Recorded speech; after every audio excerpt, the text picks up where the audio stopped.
بسم اللہ الرحمن الرحیم۔ السلام علیکم اسٹوڈنٹس، آج کا ہمارا ٹاپک ہے تحریک خلافت۔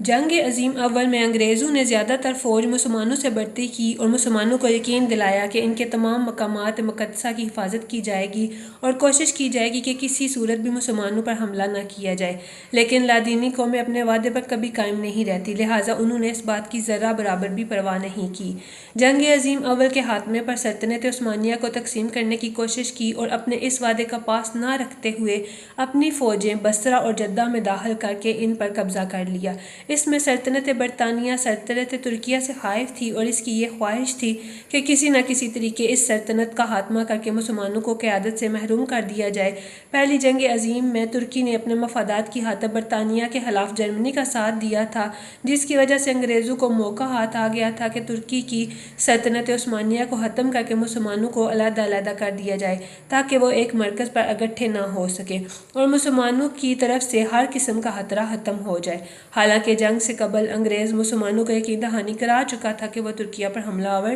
نہیں ہوگا، ساتھ ہی انگریز کو یہ بھی علم تھا کہ مسلمانوں کا لگاؤ سلطنت عثمانیہ سے کس قدر ہے، پھر بھی اس نے مکرانہ یقین دہانی سے مسلمانوں کو مطمئن کر دیا اور اپنے عزم میں ذرہ برابر بھی کمی پیدا نہ کی۔ اس کی شہ پر یونان نے بھی سمرنا پر قبضہ کر لیا، جس کی بنا پر مسلمانوں کے جذبات اور خیالات میں جنبش پیدا ہوئی اور انہوں نے ترکی کی خلافت عثمانیہ کو برقرار رکھنے کے لیے تحریک چلائی جسے تحریک خلافت کا نام دیا گیا۔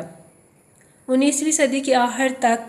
ترکیہ نے مسلمانوں کی قیادت کی اور 20ویں صدی کے آغاز میں ہی سلطنت برطانیہ سے اس کے تعلقات خراب ہو گئے۔ کیونکہ انگریزوں کی مسلم اتحاد ایک نظر نہیں باتا تھا، اس لیے تگودو کر کے عربوں اور ترکوں کو آپس میں لڑا دیا